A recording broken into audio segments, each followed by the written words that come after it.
Assalamu alaykum Xadicha, yaxshimisiz? Yaxshi. Qarang, menchu qarang. Shunda semirib ketib bormading, ha? O'ruqlay degandim. Shu qanday o'ruqlama? Ha, o'ruqlashninki gapini qilmasanglar bo'ldi. Bu odam bilan yangoqni yesanglar foyda qildi. O'ruqlashninki gapini qilmara desam yaxshi-ku. Men o'ruqlashni bilmay, o'ruqlashni bilmayman. Ish qilib yangoq badamni yeb besanglar shu ashuna foyda qildi sana. Yangoq badamni yesa nimaga foydaliqdi? Voyjan, putin nimalarni qildi? Mikroblarni chiqarib yetdi. Yurkunga foyda qildi, yurkunga foyda qildi. Yurkun foyda qilanda? Ha. Amsichu qarang, yana bir savolim bor, qarang. Xadicha ma'lum sizdan.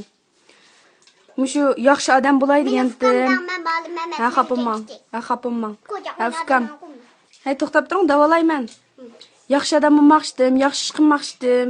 Qanday qilib yaxshi odam bo'laman, nima ish qilsam yaxshi odam bo'laman men? Sen mada? Manda qilsang yaxshi odam bo'lsa.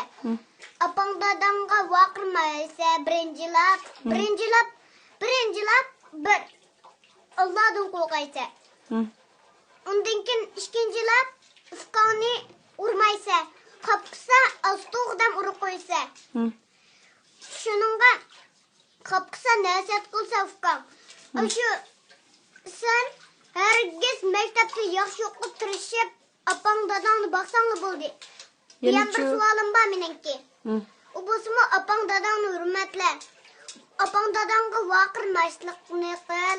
Apang dadangga hargiz mumkin emas vaqirma. Apang degan ulug', dadang degan ulug'.